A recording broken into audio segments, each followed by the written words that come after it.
പാലാ ഇനി കായിക ആവേശത്തിന്റെ നെറ്റ് കോർട്ടിലേക്ക്. കേരള നെറ്റ്ബോൾ അസോസിയേഷന്റെ ആഭിമുഖ്യത്തിൽ നടക്കുന്ന സംസ്ഥാനതല നെറ്റ്ബോൾ ഫാസ്റ്റ് 5 മിക്സ്ഡ് ചാമ്പ്യൻഷിപ്പുകൾക്ക് പാലായിൽ തുടക്കമാകുന്നു. നമസ്കാരം, ഞാൻ കേരള നെറ്റ്ബോൾ അസോസിയേഷൻ്റെ സംസ്ഥാന പ്രസിഡന്റ് എസ് നജീമുദ്ദീൻ. ഇത് എൻ്റെ റൈറ്റിലിരിക്കുന്നത് കോട്ടയം ജില്ലാ നെറ്റ്ബോൾ അസോസിയേഷൻ്റെ president doctor Sunny V Zacharia. Last ഇരിക്കുന്നത് സുനിൽ തോമസ് ആണ്. ഡോക്ടർ സുനിൽ തോമസ് കോട്ടയം ജില്ലാ നെറ്റ്ബോൾ അസോസിയേഷൻ്റെ ജില്ലാ സെക്രട്ടറിയാണ്. എൻ്റെ ലെഫ്റ്റ് ഇരിക്കുന്നത് ഡോക്ടർ സതീഷ് തോമസ്, സംസ്ഥാന അസോസിയേഷൻ്റെ വൈസ് പ്രസിഡൻ്റാണ്.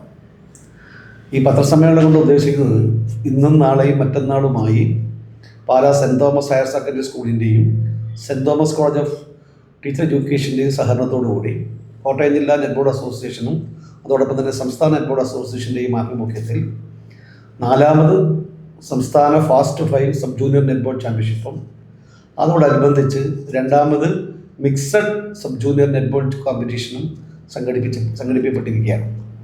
ഇതിൻ്റെ ഭാഗമായി കേരളത്തിൽ നിന്ന് എല്ലാ ജില്ലകളിൽ നിന്നുമായി 14 ജില്ലകളിൽ നിന്നുമായി ഏകദേശം 450 പരം കായിക താരങ്ങളും ഒഫീഷ്യൽസും ഈ 3 ദിവസങ്ങളിൽ നടക്കുന്ന മത്സരങ്ങളിൽ പങ്കെടുക്കുന്നുണ്ട്. ഇവിടെ നടക്കുന്ന മത്സരത്തിൻ്റെ അടിസ്ഥാനത്തിലാണ് ദേശീയ ചാമ്പ്യൻഷിപ്പിലേക്കുള്ള കേരള ടീമിനെ കോച്ചിങ് ക്യാമ്പിലേക്ക് ടീമുകൾ സെലക്ട് ചെയ്യപ്പെടുന്നത്. കഴിഞ്ഞ ദേശീയ സബ് ജൂനിയർ ചാമ്പ്യൻഷിപ്പിൽ കേരളം ഫാസ്റ്റ് 5ലും അതോടൊപ്പം തന്നെ മിക്സഡിലും ട്രഡീഷണൽ നെറ്റ്ബോളിലും 1ാം സ്ഥാനവും 2ാം സ്ഥാനവും കരസ്ഥമാക്കിയ ടീമുകളാണ് ആൺകുട്ടിയുടെ വിഭാഗത്തിലും പെൺകുട്ടിയുടെ വിഭാഗത്തിലും. അതിൻ്റെ ഒരു പ്രധാനപ്പെട്ട മത്സരമാണ് ഇത്തവണ സംസ്ഥാന അസോസിയേഷൻ, കോട്ടയം ജില്ലാ നെറ്റ്ബോൾ അസോസിയേഷൻ അതോടൊപ്പം തന്നെ Pala Saint Thomas Higher Secondary സ്കൂളിൻ്റെയും കോളേജ് ഓഫ് ടീച്ചർ എഡ്യൂക്കേഷൻ്റെയും ആഭിമുഖ്യത്തിൽ സംഘടിപ്പിക്കാൻ അവസരം കൊടുത്തത്.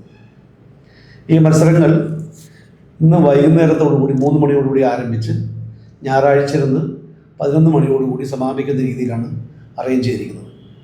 ഇന്ന് വൈകുന്നേരം പാലായിൽ നിന്നും ആരംഭിക്കുന്ന കായിക താരങ്ങളുടെ ഘോഷയാത്രയോടുകൂടിയാണ് മത്സരങ്ങൾക്ക് തുടക്കമിടുന്നത്.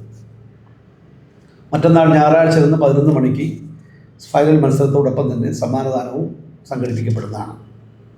ഇതിൻ്റെ ഉദ്ഘാടനം ശനിയാഴ്ച രാവിലെ 10:15 ബഹുമാനപ്പെട്ട നമ്മുടെ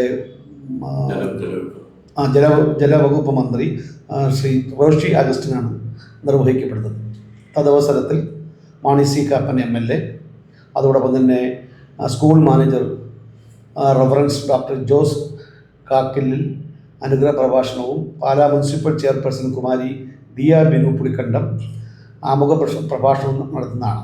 അതോടൊപ്പം തന്നെ ജില്ലാ സ്പോർട്സ് കൗൺസിലിൻ്റെ പ്രസിഡന്റ് ശ്രീ ബൈജു വർഗീസ് കുരുക്കൾ, ഒളിമ്പിക് അസോസിയേഷൻ്റെ പ്രസിഡന്റ് ശ്രീ അവിനാഷ് മാത്യു, കൗൺസിലർമാരായ ശ്രീമതി ലീന സണ്ണി, ബിജു മാത്യൂസു, ശ്രീ ബിനു പുളിക്കണ്ടം, ശ്രീ ബിജു പാലപ്പുടവൻ എന്നിവർ സന്നിഹിതരായിരിക്കും.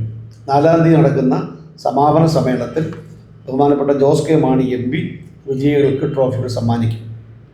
അതോടൊപ്പം തന്നെ അസോസിയേഷൻ്റെയും സംസ്ഥാന അസോസിയേഷൻ്റെയും ജില്ലാ അസോസിയേഷൻ്റെയും ഭാരവാഹികൾ പങ്കെടുക്കുന്നതോടൊപ്പം തന്നെ കേരള വിഷൻ്റെ പ്രവീൺ മോഹനും ഈ മത്സരവുമായി ബന്ധപ്പെട്ട് പങ്കെടുക്കുന്നതാണ്. ഈ മത്സരങ്ങളുടെ എല്ലാം അതൊന്ന് പ്രചരിപ്പിക്കുന്നതിന് വേണ്ടിയുള്ള അല്ലെങ്കിൽ അതിനു വേണ്ടിയുള്ള അഡ്വർടൈസ്മെൻറ്റ്സിന് നിങ്ങളുടെ എല്ലാവരുടെയും സഹായം അഭ്യർത്ഥിക്കുകയാണ്. ഈ മത്സരങ്ങൾ തീർച്ചയായും അത് ജനങ്ങളിൽ എത്തിക്കാൻ വേണ്ടിയുള്ള നിങ്ങളുടെ സഹകരണം ഉണ്ടാകണമെന്ന് കേരള നെറ്റ്ബോൾ അസോസിയേഷൻ്റെ പേരിലും അതുപോലെ തന്നെ ജില്ലാ നെറ്റ്ബോൾ അസോസിയേഷൻ്റെ പേരിലും ആവശ്യപ്പെടുകയാണ്.